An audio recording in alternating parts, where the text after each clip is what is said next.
to the Honorable Massachusetts Senate and House of Representatives.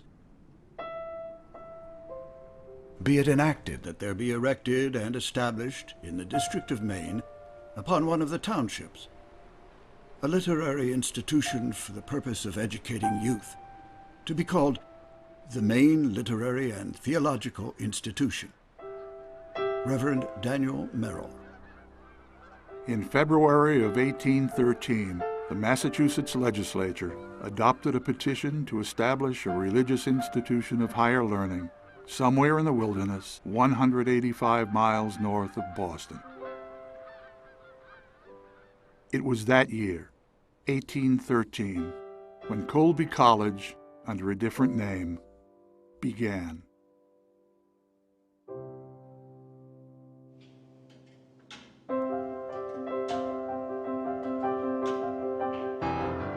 I think across all of these decades, there's been a singular and continuous theme, and that's about the intellectual empowerment of young people. And the ways in which that empowerment has been understood has changed enormously over time. I think has been continuous and present throughout the 200-year history. It was the 33rd chartered college in the United States of America.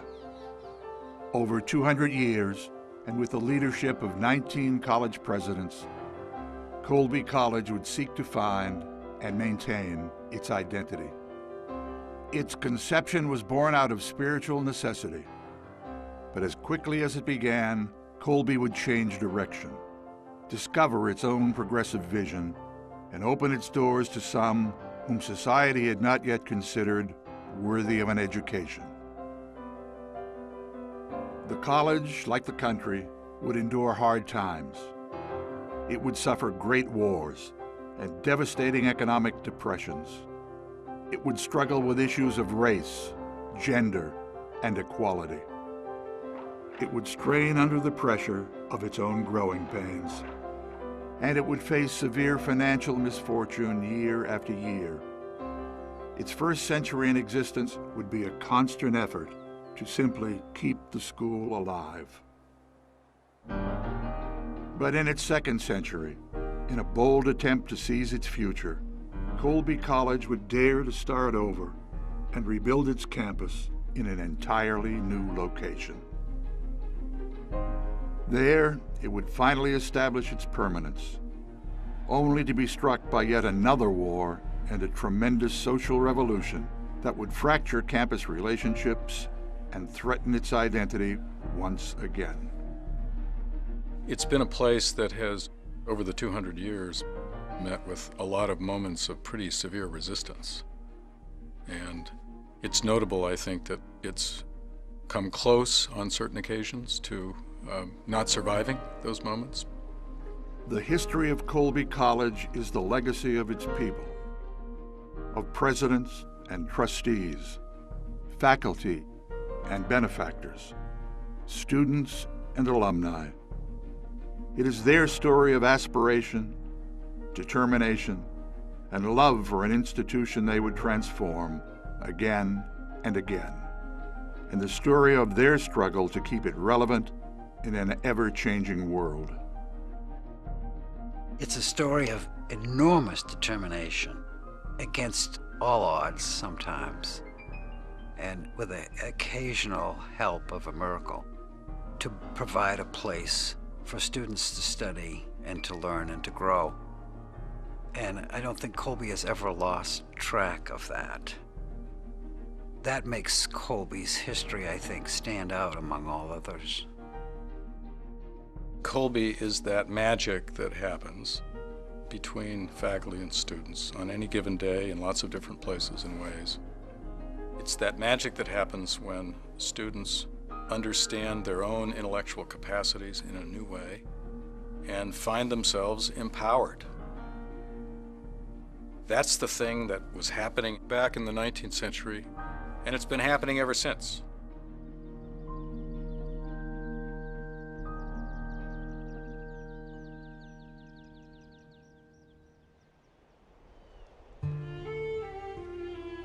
In 1813, the United States of America was only 37 years old. 11 of the 57 signers of the Declaration of Independence were still living. Napoleon Bonaparte was waging war in Europe, and Ludwig van Beethoven was premiering his Symphony No. 7 in Vienna, Austria. And in February in Boston, Massachusetts, the petition brought before the state legislature by Reverend Daniel Merrill had passed, establishing the Maine Literary and Theological Institution to be built in the newly settled village of Waterville. Colby's born in a period when America is still being forged as a nation. The consciousness of ourselves as a nation was still pretty fragile. When they finally got the charter in 1813, I think people locally were excited about it. They put up money to buy the land where the college first went, on the banks of the Kennebec. This place was in the backwoods. The college started as a fundamentally religious institution. It was a place where the founders were eager to find resources for young men. But America's War of 1812 was raging, and with the British Navy now harassing ports along the Atlantic coast, the Maine Literary and Theological Institution would have to wait 5 long years before the institution's first employee could travel to Maine, Reverend Jeremiah Chaplin. Jeremiah Chaplin, the absolutely extraordinary task that he was given, coming to the middle of the wilderness in Maine and creating a college. That's in itself a stupendous achievement. Chaplin, with his family and 7 new students, arrived in Waterville on June 25, 1818. Chaplin taught the very first classes in a vacant home in downtown Waterville. Mrs. Chaplin did the students' washing and mending.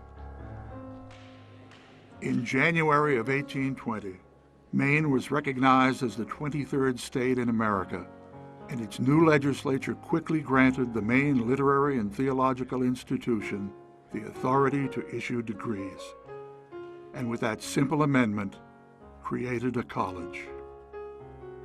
The legislature, however, also demanded other provisions, that no student shall be denied the privilege of attending the school if his interpretations of the scripture differ from those of the college. Because of the openness insisted upon by the government, then there became the question of leaving aside the ministries and continue as a college. You know, what is it that we want to be? Reverend Chaplin was elected by the trustees to be its first president. But within the decade, all traces of the religious mandate that gave birth to the school would be abandoned. Lacking a major benefactor, the new school would simply be named Waterville College. The search for its identity had only begun. Certainly, as the college became more secular, there's a notable evolution there and a change of identity. Jeremiah Chaplin. He may have been uncertain at night when he was lying awake in his bed thinking about the future, and I bet he was. He had to be. But the persistence and the continuity of his commitment to that idea is really extraordinary. By 1823, 2 brick buildings called the North and South College had been built on the land along the Kennebec River that local Baptists had purchased more than 10 years before. Students rose at 5 a.m. and attended chapel at 6. Classes were 6 days a week, straight through each day. Meals cost each student $1.06 per week. Coffee and tea was 6 cents more. To cover his expenses, Chaplin required each student to pay about $25 in tuition. But it wasn't enough. Many of his prospective students could not afford his fee. Because it was a very local Maine area college, The nature of the people who were attracted to the college, they were all poor. To the Honorable William King, Governor of Maine. Sir, I wish to go to a private school in town, but am so circumscribed as to efficient means that I know not what to do. If you could put in the way so that I could labor half the day on Saturdays, or in any other way assist me, you would gladden the heart of the despairing. Your most obedient servant, Elijah Parrish Lovejoy. In an effort to expand enrollment, President Chaplin created jobs for those who could not afford Waterville's tuition. Such students were asked to employ themselves a small portion of the day. Through this new program, the young local named Elijah Lovejoy became a student at Waterville in 1826.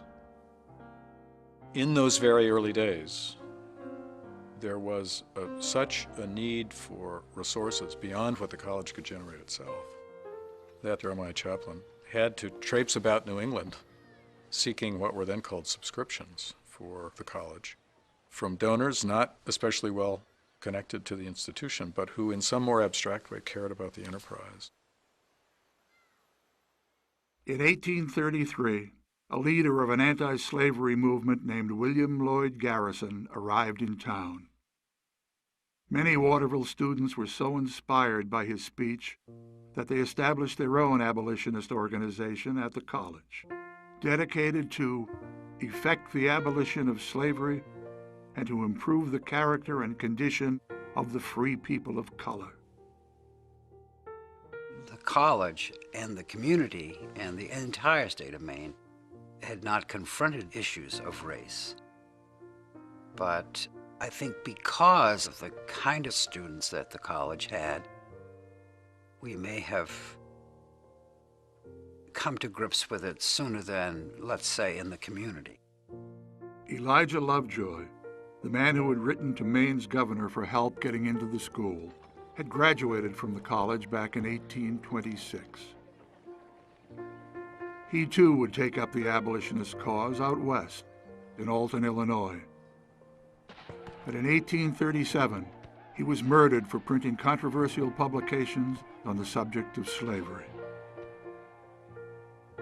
More than 20 years later, in honor of his sacrifice, Waterville College alumnus Elijah Parrish Lovejoy would be called the first casualty of the Civil War. He was murdered for his anti-slavery beliefs, and then the war eventually, of course, turns on slavery. So I think it's absolutely right to say that he was the first casualty of the Civil War. One of the early Civil War heroes, without a question.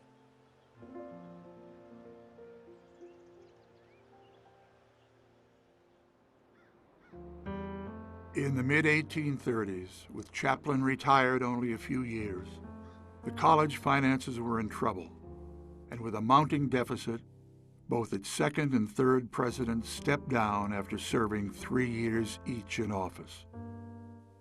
Trustees considered closing the school. Teachers began to leave.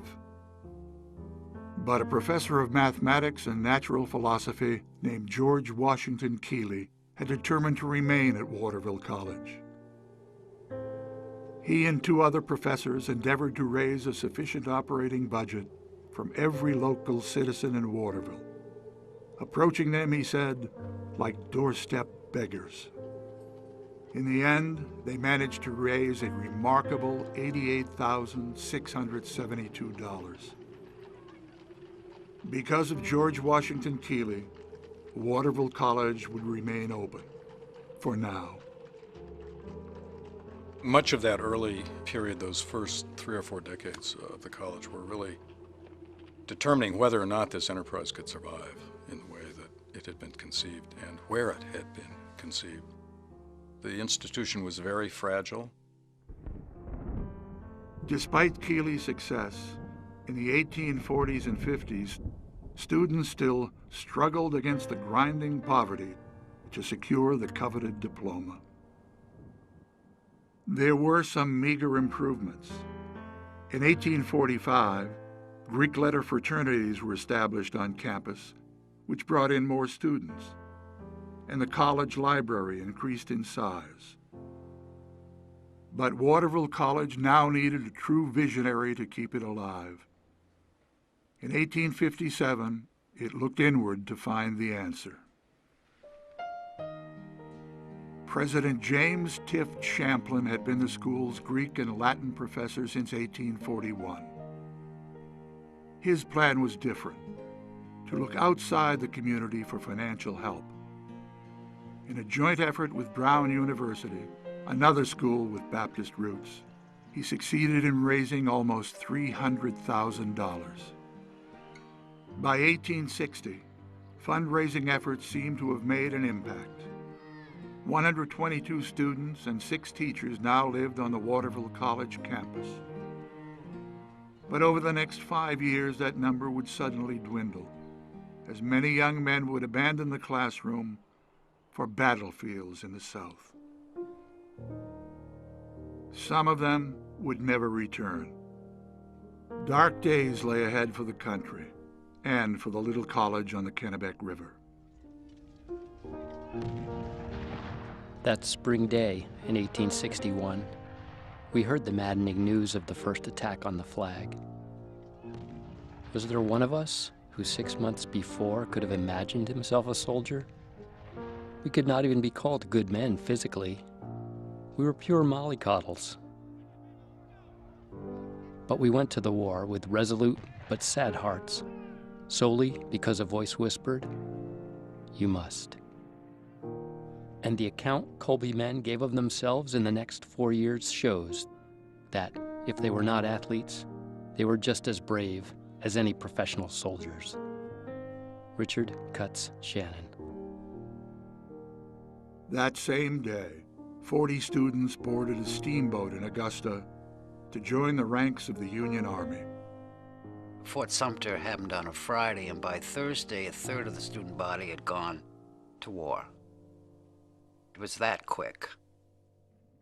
Within 2 years, the senior class stood at a meager 18 students. By 1864, only half of the entire campus population still remained.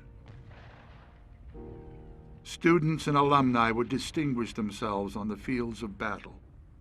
Among them, General Benjamin F. Butler, class of 1834, who commanded Union forces in North Carolina, Virginia, and Louisiana, and whose efforts to protect blacks captured in the Confederate Army marked a crucial step towards the emancipation of all slaves. Captain Henry Clay Merriam, class of 1864, who fought with the infamous 20th Maine Regiment in the battles of Antietam, Fredericksburg, Chancellorsville, Gettysburg, the Wilderness, Spotsylvania, and Cold Harbor, and who was also one of the first officers to lead African American troops into battle. And Sergeant Richard Cutts Shannon, class of 1862, who volunteered in the 5th Maine Regiment and fought alongside the 20th Maine. Sergeant Shannon would be taken prisoner and ultimately suffer in the hands of his captors at Libby Prison in Virginia. Over the course of the war, 168 students enlisted, 86 of them as commissioned officers. 26 Colby men were killed. Waterville College endured hard financial times during the war. By war's end, however, an individual virtually unknown to both Waterville College and the community would give the school new hope and a brand new identity.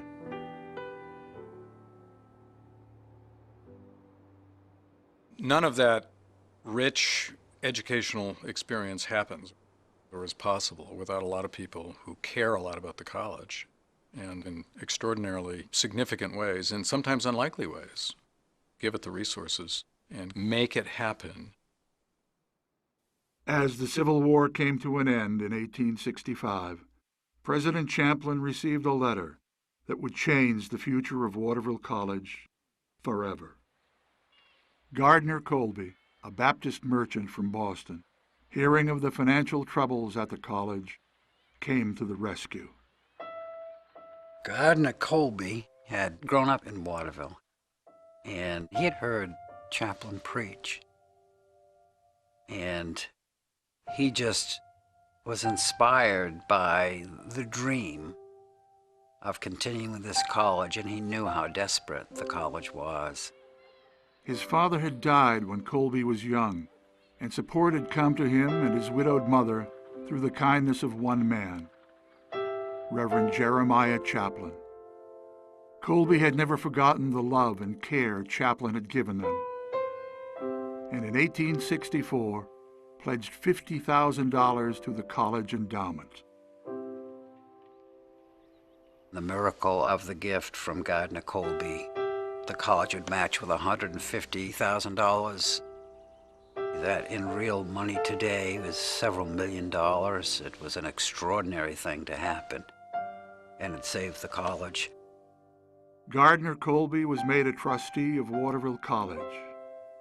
2 years later, he donated another $50,000. On January 23, 1867, the Maine legislature passed Chapter 180, which said, "The name of the corporation, the presidents and trustees of Waterville College, is hereby changed to the presidents and trustees of Colby College." Gardner Colby would continue to serve as trustee and benefactor for 16 more years, until he passed away in 1879. But even in death, he would continue to serve Colby. In his will, he left the college $120,000. Perhaps we may say now, at the end of 50 years, that the college is fairly founded. We want, however, not only permanence, but progress. Unless we move ahead, we must fall behind. President James Tift Champlin. And there are so many frontiers, as Champlin's good statement suggests, to do that on. What are Colby's fundamental obligations to the public? What are our fundamental obligations to access and opportunity, and how do we realize those? And how do we continue to create opportunities here that draw students that have not had access to this kind of educational experience?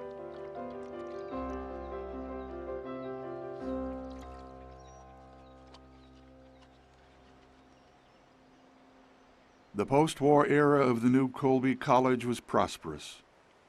In memory of the students, alumni, and faculty who had fallen in the Civil War, President Champlin raised $30,000 to build Memorial Hall. But President Champlin's greatest achievement would become one of Colby College's proudest moments in its history. In 1873, he invited the first female student, Mary Lowe, to enter the freshman class, making Colby the first all-male college in New England to admit women. In the 19th century, there were so few places where women could go and get a higher education degree. There still was that prevailing sentiment that women should be home with the children, with the families.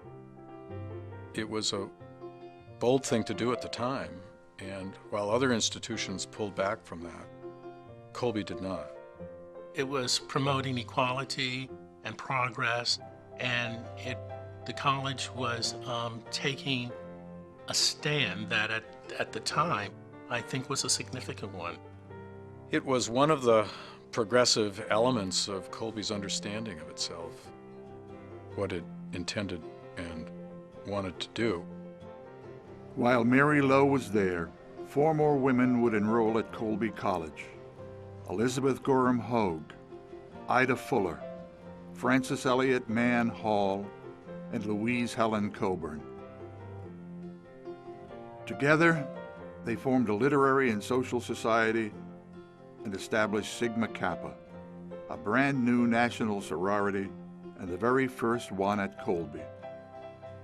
Colby College was changing. May these girls always come. From cultured city homes, from hillside farms and forest hamlets, from lowly fisher huts beside the sea. may they come. An ever-growing wealth of eager-hearted maidenhood, a great spiritual endowment, adding color and charm and womanly worth to Colby. Mary Lo Carver. While women were becoming more common on campus, African Americans were not. I don't think Colby's past is so checkered as it is American. Someone said, Americans will try everything, all of the wrong ways of doing something, then they find a right way of doing something. And I think that's the American experience with race and ethnicity and equality. And I think that's the Colby experience as well. After serving for 16 years, in 1873, President Champlain stepped down and was succeeded by Henry E. Robbins. President Robbins tripled enrollment within his first 6 years in office. Under his administration, Colby's first printed newspaper was distributed on campus, the Colby Echo. Believing that even pious youth must somehow vent their exuberance, Robbins established Colby's first organized sport, baseball, on campus. Over the decades, other sports would follow. Tennis in 1880, football in 1892, track in 1895, basketball, hockey, golf, and soccer in the early 20th century. In 1883, more than a decade after the first woman was accepted, Colby College finally opened its doors to its first African-American student, Adam Simpson Green, who would graduate in 1887. It would be another decade before the first African-American woman, Marion Osborne, the daughter of Colby's janitor for 36 years, would receive her degree. Future pursuits for racial diversity at Colby College would only get more and more complicated. In 1889, trustees voted Albion Woodbury Small into the president's office. He was the first president to be a Colby graduate and the youngest at age 35. Praising the women who had successfully braved the curriculum in a man's college, Small proposed to the trustees a new plan of operation.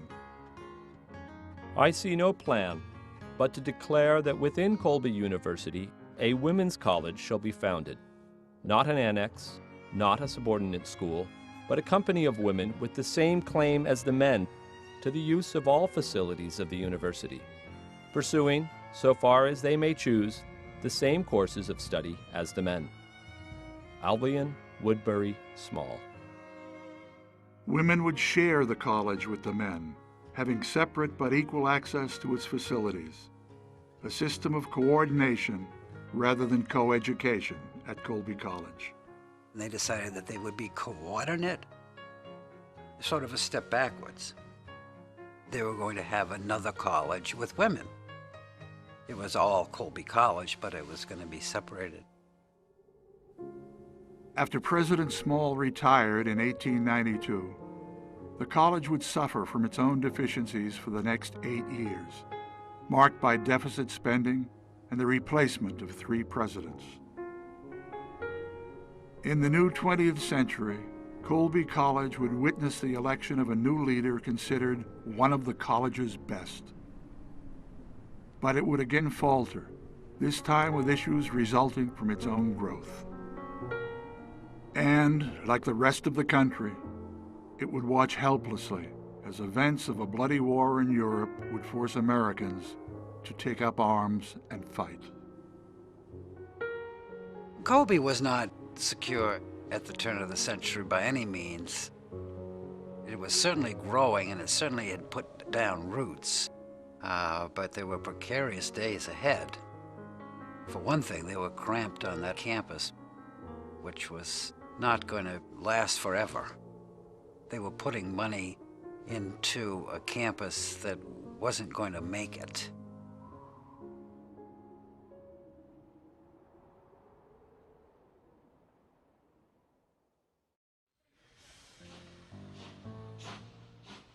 March 3rd, 1908. To the Board of Trustees, Colby College. Sirs, what are you going to do in Portland on Wednesday? Elect Roberts, I hope. He is the man.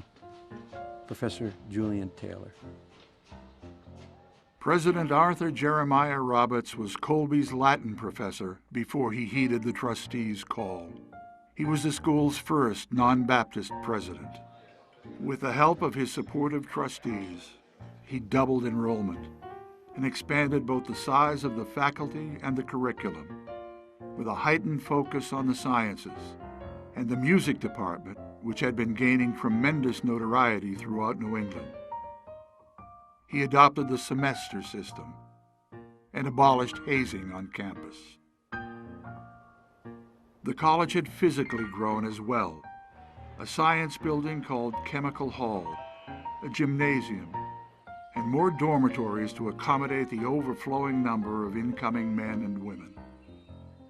As Colby College now looked back over 100 years of endurance, it was clear that President Roberts was moving the school forward.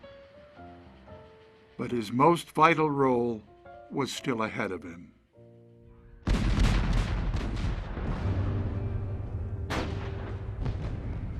A war had been raging in Europe for the past 3 years. And on April 2nd, 1917, World War I became America's reality. A national draft was immediately implemented for men over the age of 21. By November, 1/3 of the classes of 1916 and 1917 were in the armed forces. But early in 1918, the U.S. government lowered the draft age to 18. Now, almost all Colby men were eligible. To prevent the closing of college campuses throughout the entire country, the government established the SATC, the Student Army Training Corps, placing all male college students into military instruction on campus. Students were now forced to endure the rigors of military training while simultaneously cramming a year's worth of education into 3 months' time. World War I was almost as devastating as the Civil War for Colby because students left. That was one of the most precarious moments for the college.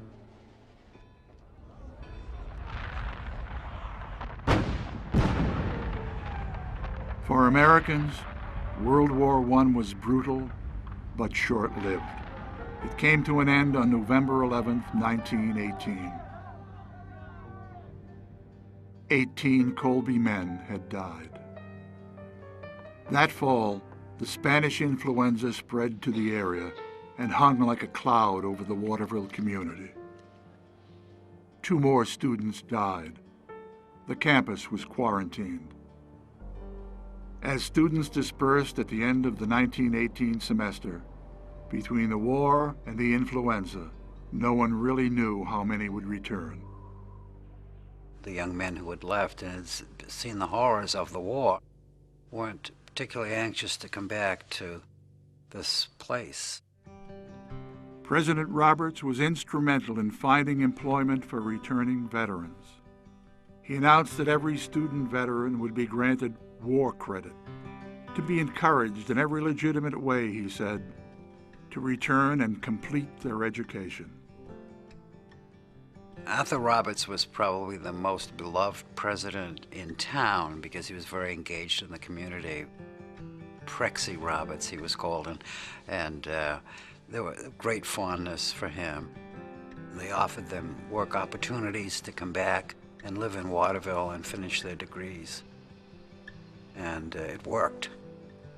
That was one of those miracles along the way.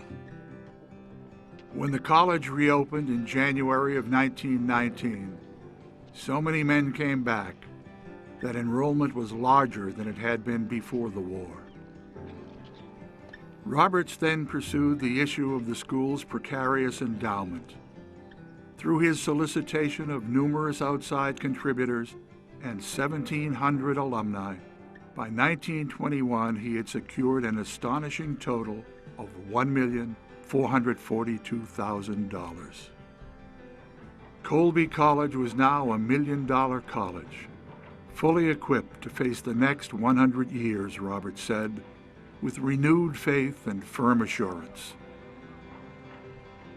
He carried the college, and it sort of began the first leap toward the kinds of prominence that Colby enjoys today. But his ceaseless determination had taken a toll on him. In the winter of 1922, President Roberts took ill, and after a fire on campus killed 4 students, his condition grew worse. And in 1927, he left the campus to seek medical treatment in New Jersey. He never returned. President Roberts died there on October 11th at the age of 60. Professor Herbert Libby traveled to New Jersey to accompany his body back to Waterville. No one present will ever forget that scene at the Waterville station. When we alighted from the train car, I was amazed to find that a double line had been formed, extending from the station up the street all the way to the threshold of his home. In that line were all members of the faculty and the entire student body. It was a wonderful tribute to our beloved leader, Professor Herbert Libby. Now leaderless for the next year and a half, the college would struggle once more. The rest of the country would struggle as well. In the autumn of 1929, the stock market suffered a catastrophic crash, marking the beginning of the Great Depression. 5,000 banks would soon fail. 9 million bank accounts would be virtually wiped out.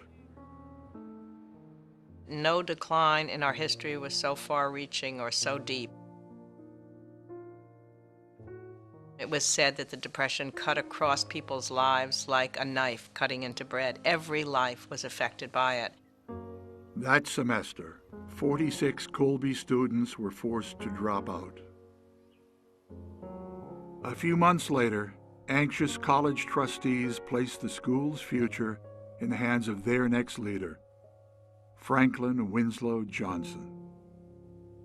After only a few days in office, and standing in the shadow of the economic adversity that lay ahead, President Johnson made a startling declaration. Colby College, he said, would either have to move its campus or die. Presidents play a very significant role in the evolution of these places, and of Colby in particular. Being able to identify the spirit of the place at that time and somehow taking that sense of shared commitment and consensus about the college and its mission and its present-day life, and molding that into some kind of vision for the future and push the institution to its next finest version of itself.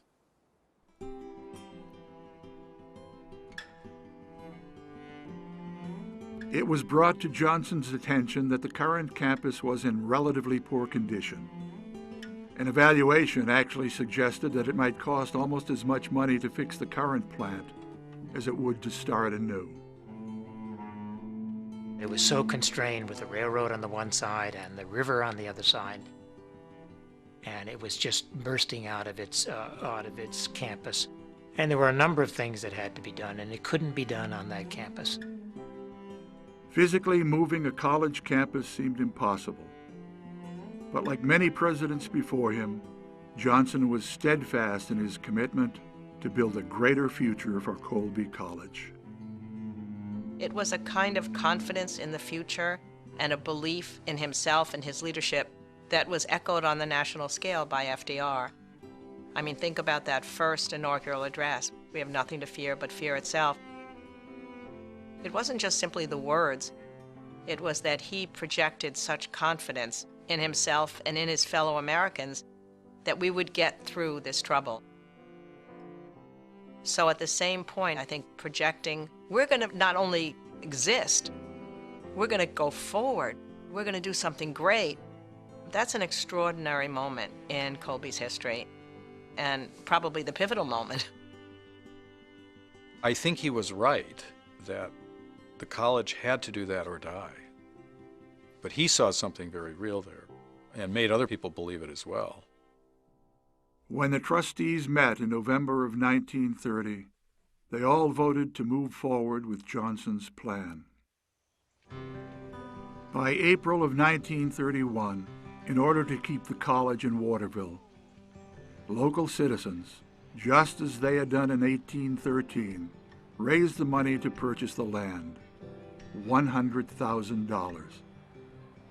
Mayor F. Harold Dubord handed trustees the deed to an immense tract of land that looked down on the town and the Kennebec River, called Mayflower Hill.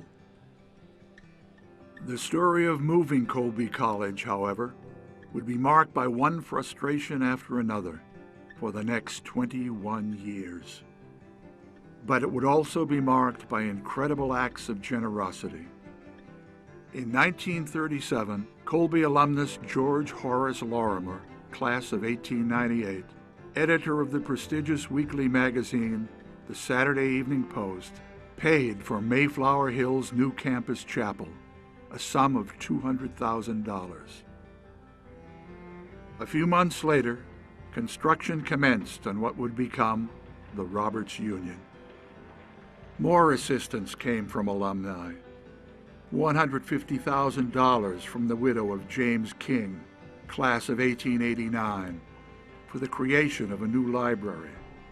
A substantial pledge from Merton Miller, class of 1890, to complete and name the library. And an unprecedented $1 million gift from Mr. and Mrs. George Averill. Dormitories came next in 1941, with money Johnson was able to raise from wealthy summer residents in Maine.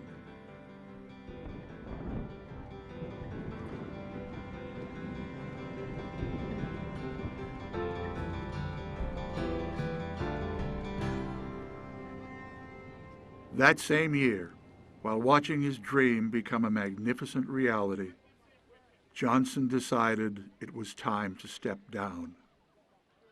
He saw it started, but he never saw it finished.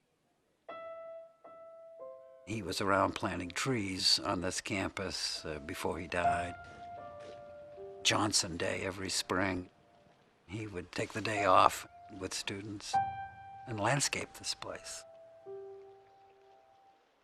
To take Johnson's place, trustees elected Julius Seeley Bixler, a theology professor from Harvard University. Bixler, like Johnson, was a World War I veteran. Now, as Colby's president, he would again have to deal with the reality of war. In Europe, Adolf Hitler was laying plans to conquer the continent. In Asia, Japan's leaders had designs of equal magnitude. Fearful Americans would seek to remain neutral until the unthinkable happened. Our first intimation of trouble was a machine gun bullet, which came through the roof and splintered a chair beside us while we were drinking coffee in a shop. When we got onto the road, we saw one Jap plane coming down in flames, and we heard heavy detonations near Pearl Harbor. We are now methodically preparing for the next attack, and we hope to provide quite a different reception. Private Norris Potter, Colby class of 1929.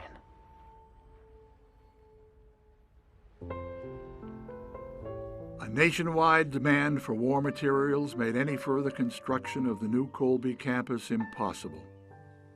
All work ceased. But Colby's existing campus would be transformed almost overnight. Army, Marine, and Navy recruiters arrived on campus, and 37 Colby students enlisted in the Navy. The ROTC, the Reserve Officers Training Corps, was established on school grounds. An Air Force training program was soon underway, which also recruited men from outside the college. And because they needed to be housed in school dormitories, Colby's women were relocated to the new Mayflower Hill campus, its very first inhabitants. Before the war, 449 male students attended the college. By 1942, only 282 were still enrolled. In 1944, only 55 men would be left. There were no men here, hardly to speak of. A lot of the faculty were involved in the war, and they had to carry on. And we were straddling two campuses. That was a long war and a long time before the sun came out.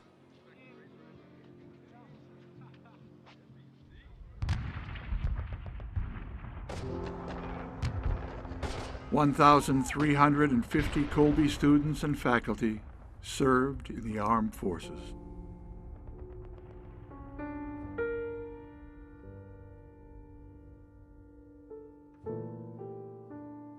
Two alumni who were missionaries stationed in the Philippines were executed by the Japanese. One female Colby graduate survived the German occupation of France. At least one Colby man fought on Iwo Jima, and 9 Colby students suffered the brutality of German and Japanese prison camps. 34 Colby men received the Purple Heart. 63 of them gave their lives, 19 more than all other previous wars combined.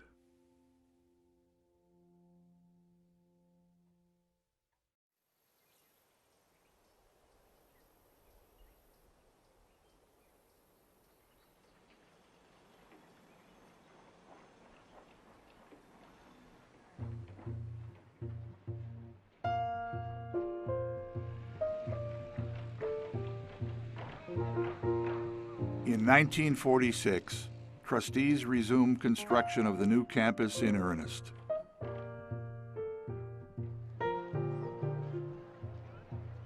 It would take 7 more years to complete.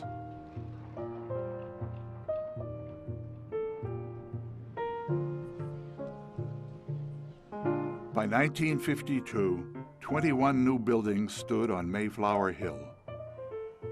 When Colby College opened for the fall semester, 22 years after the original plan to move the campus had been initiated, President Bixler proudly declared, "No longer is our house divided. The old campus is but a fond memory." 140 years after its original concept was introduced, Colby College finally had realized a permanent foundation from which to build its future. The move to Mayflower Hill was a visionary moment that gave the college much more than a new home. It gave it a new spirit, I think.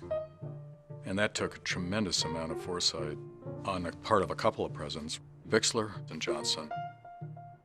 With even more donations, 10 more buildings would grace the Colby landscape by the early 60s, including the Bixler Art and Music Center, home to the Colby College Museum and its great collection of American art. The new Mayflower Hill campus represented a total of 3 million hours of labor, more than 25 million bricks, 50,000 tons of cement, and 20,000 yards of sand and gravel at a cost of $8,552,415. Bixler had also achieved another remarkable feat. When he took office in 1942, the college endowment had stood at $1.3 million. By 1960, it totaled more than $9 million. Seeley Bixler was, I think, unparalleled in terms of the way in which he was able to advance the aspirations and the self-concept of the college and made it a place that could aspire to be a national and international leader in private higher education. In the decade that lay ahead, Colby would find itself more recognized than ever before. Its finances would remain secure and its enrollment strong. But a growing social awareness would spread throughout the entire country and would be greatly amplified by the politics of a new and extremely controversial foreign war. As a result, many of the preconceived notions of how Colby College should serve its students would be torn down. And in an entirely new era, it would struggle to discover another new identity.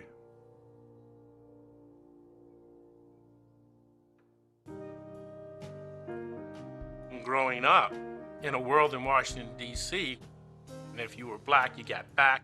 If you were brown, stick around. If you were white, you were all right. And all of a sudden, in 1966, it all changed, and black had become beautiful. And of course, that was a part of the Second Renaissance in African American culture that brought about changes across a broad spectrum in the world. You had African American culture going on, and you had Vietnam. You had hippies were at their height. Going to college in the mid-60s was extraordinary. It was a wild time, and Colby was a part of this. Upon President Bixler's retirement after 16 years, Colby's trustees elected Harvard graduate Robert E.L. Strider to take his place. Strider sought to take the college in new educational directions. He proposed to the faculty a January program of independent study, the JAN Plan.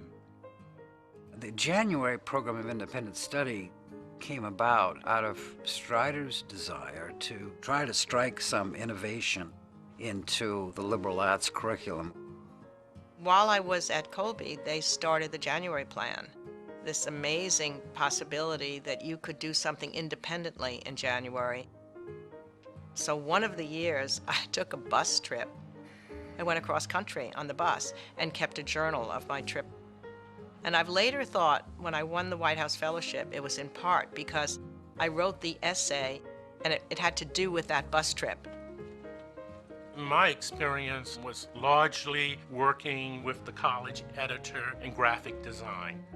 This wonderful guy welcomed me, let me do designs and put posters up all over campus. So I spent most of my Jan plans with him. On June 26, 1962, the school's bell, originally crafted by Paul Revere's son Joseph, rang out in celebration across the campus. The Ford Foundation had picked Colby College as one of the most distinguished colleges in the country, most notably for its vitality in its curriculum, its strong teaching, and its educational experimentation. It awarded Colby a matching grant of $1.8 million, nearly 6 times more than any other gift the college had ever received. Colby became a nationally recognized college in June of 1962 with the receipt of the Ford Foundation Challenge Grant. The magnitude of that gift, to be identified to the world as a center of excellence. Within 3 years, the college would exceed the matching grant with a combined total of $4.6 million. Those were probably somewhat golden years, I would guess, for Strider from 60 to 64, even though there was a lot of turmoil outside the university because the controversies had not really reached inside yet. They would with the anti-war demonstrations, and there would be all sorts of diversity things, and things would become much tougher. Civil rights demonstrations had multiplied throughout the South, and as tensions strained between those who were for and against it, many had turned violent.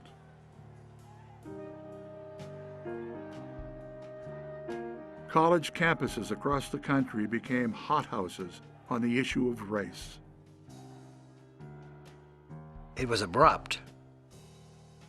You could have entered this college as a freshman in 1965 and graduate in 1969 and seen two different places. It was the most tumultuous time in American higher education.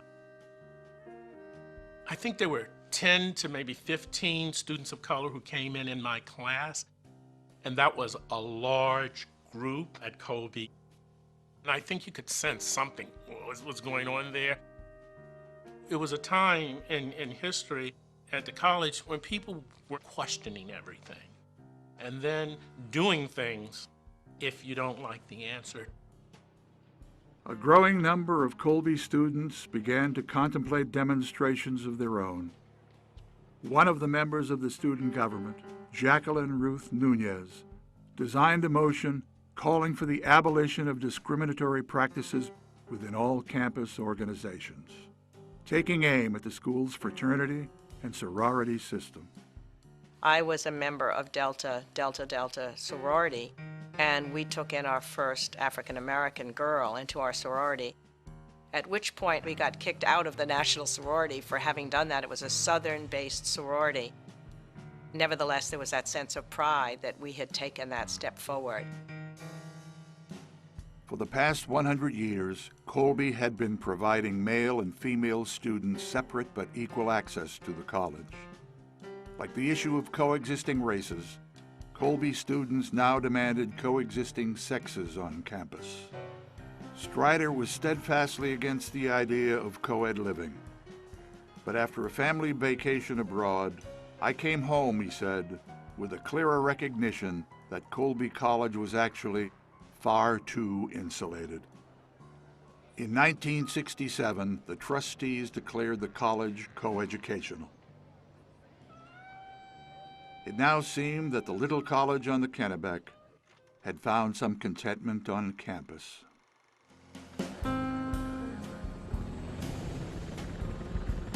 But a mounting war on the other side of the world had shattered that dream. Between 1960 and 1964, a war between North and South Vietnam had American leaders calling up tens of thousands of American troops to fight the communist uprising. By the middle of 1967, U.S. troops deployed reached 485,600. In 1968 alone, 14,000 American men were killed in the fierce jungle combat.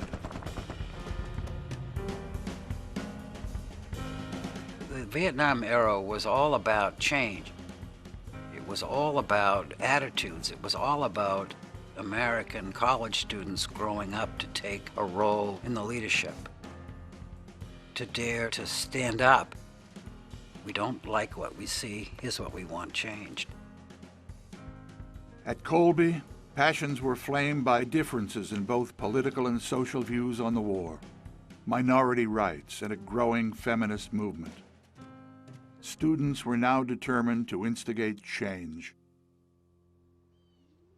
It was a strategic thing at the time. We picked what we thought was the least disturbing building on campus. We occupy the chapel. We're not going to disrupt the college. On March 2nd, 1970, 18 of Colby's small black population, calling themselves the Student Organization for Black Unity, occupied Lorimer Chapel. They issued a statement calling for increased minority enrollment in the fall and a guaranteed 10% black enrollment in all future freshman classes at Colby. Their leader was a college senior named Charles Terrell. From the mid-60s on, American colleges, for the first time, are really opening their doors to black students.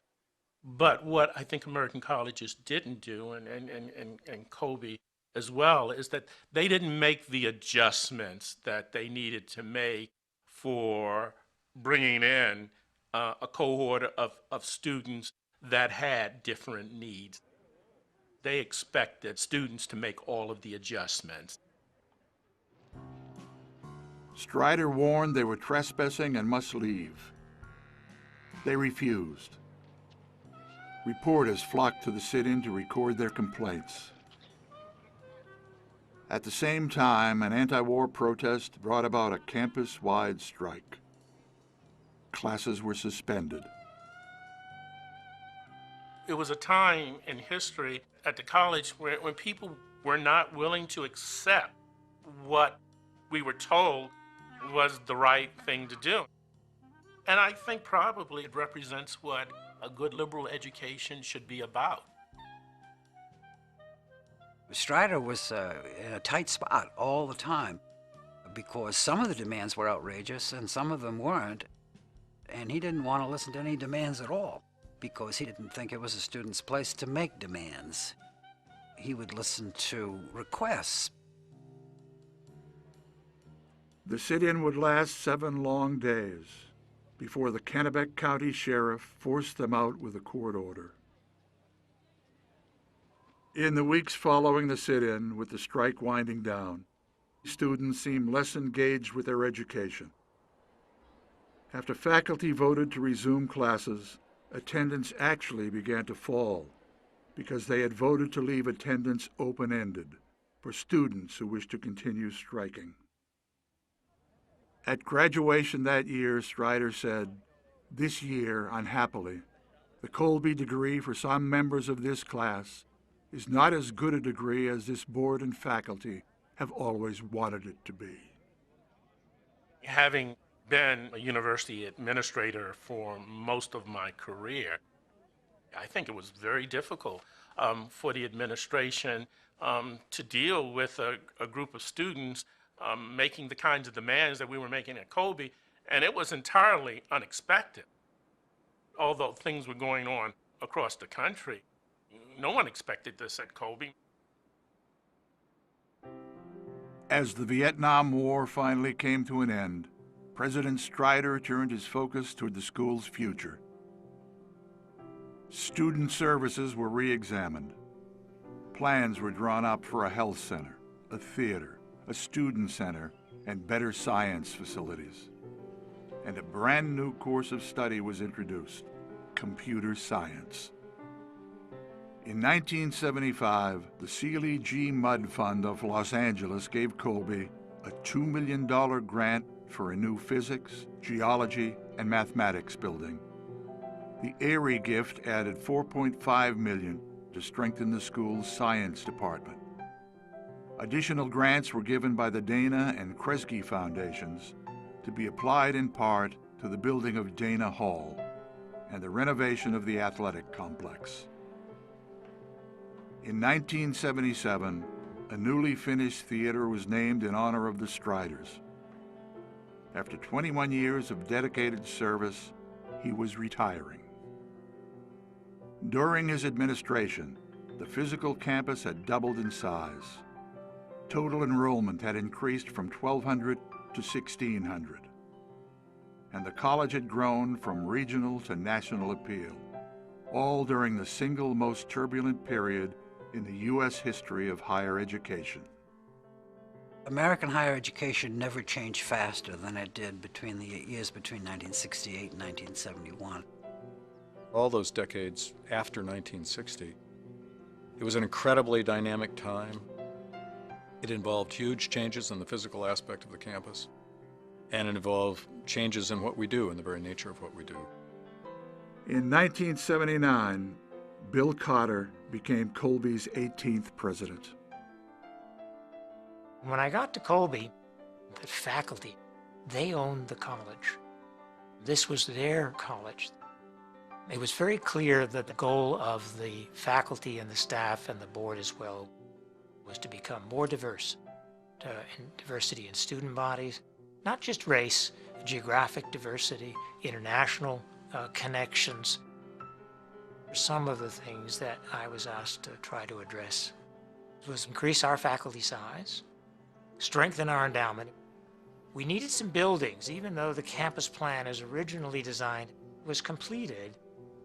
We didn't have enough places on campus in residence halls because the college had grown.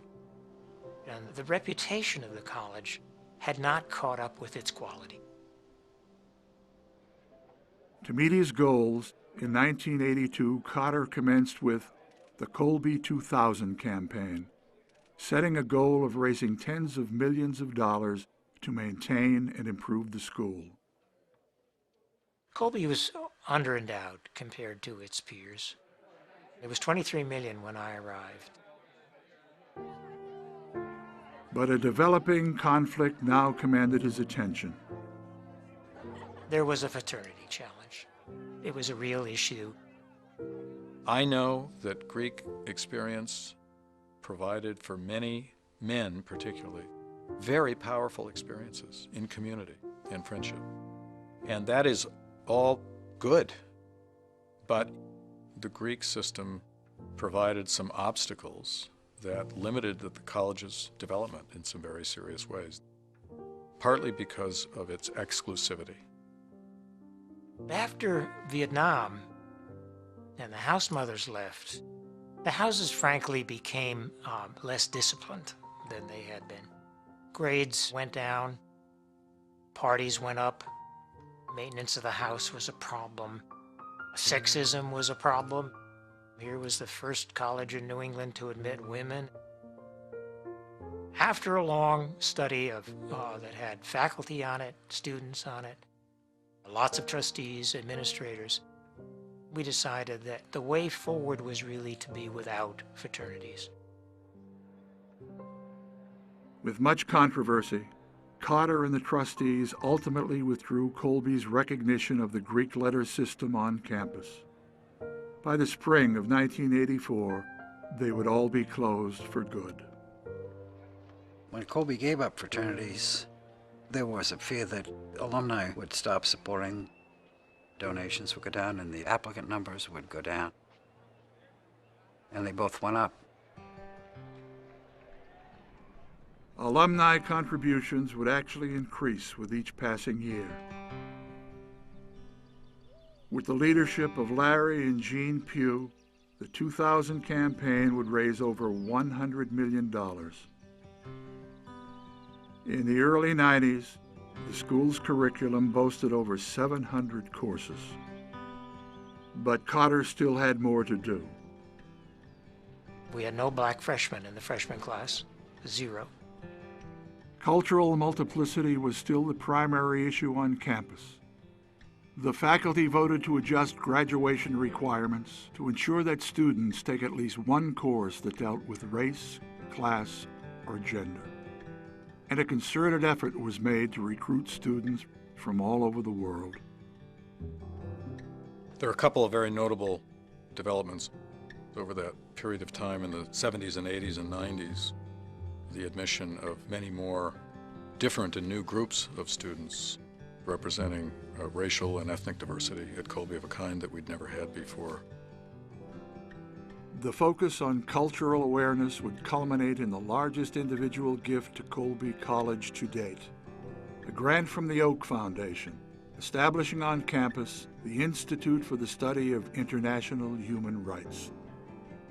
By 1993, the college endowment had surpassed the $100 million mark, stemming from a number of sources, and gifts from Colby alumni on a donor list that exceeded 7,000 individuals.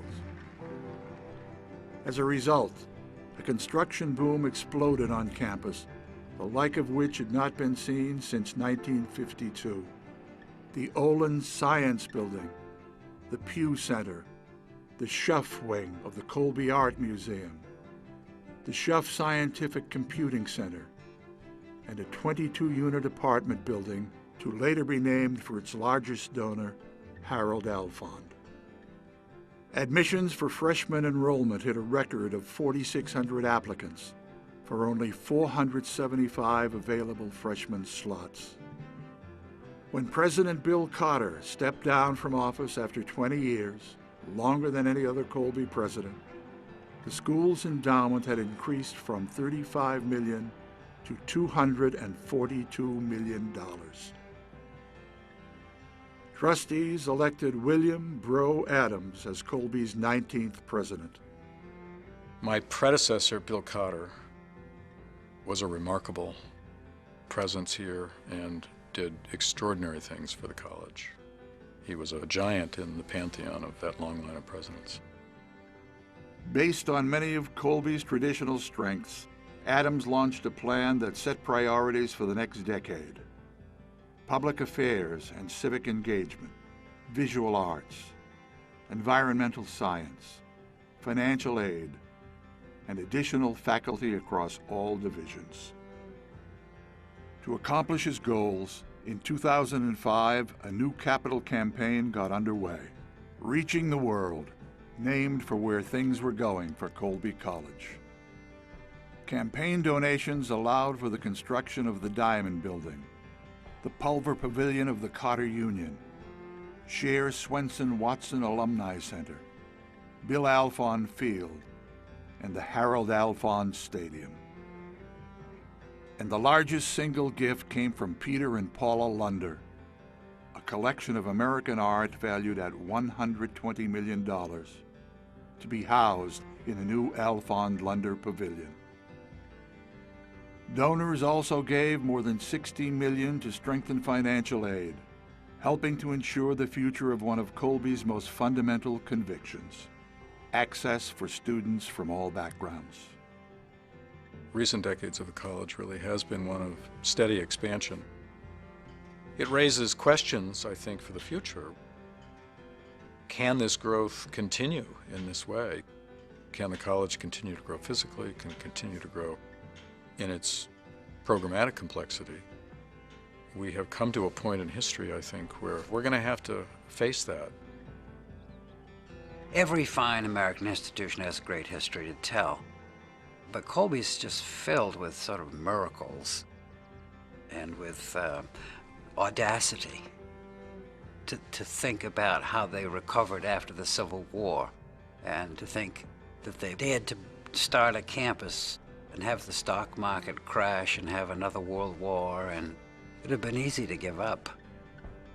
Those things sort of make the story of Colby special, because there was a persistence, determination that we're going to realize this dream. It's people and tradition, people who really made the differences. It is all those footsteps, and it's the people who are currently running in place, not just marching, to take on all the new challenges, to be sure that it's at the cutting edge, and thinking always about how can this be an even greater place in his third century than in his first two. They're unsung heroes.